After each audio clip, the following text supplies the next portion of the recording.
ఎవరేమనుకున్నా, ఎవరేం చేసినా, అది ఏ జన్మలో బంధమో మాకు తెలీదు గానీ, రోడ్డు మీద ఒక కుక్క పదే పదే మా ఇంటికొస్తుంటే మేము కొడతా ఉంటున్నాం, వెళ్ళిపోతా ఉంటున్నాం. ఆ కుక్క ఏదో కాదు, అక్కడ ఆ తెల్లగా చెవు మీద నల్లగా ఉంది. ఈ మూల అదేనండి.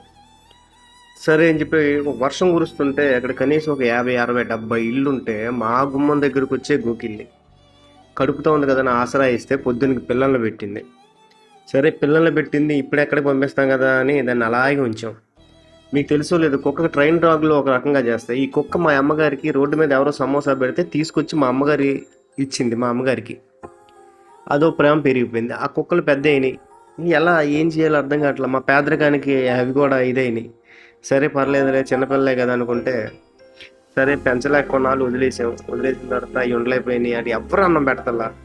మా ప్రాణాలు కరిగిపోయినాయి. మమ్మల్ని వదిలి అయ్యి ఉండలేకపోతున్నాయి. సర్లే అని చెప్పి తీసుకొచ్చి ఇంట్లో పెట్టుకున్నాం. ఈ కుక్కల గురించి మేమున్న ఇల్లు కూడా ఖాళీ చేసి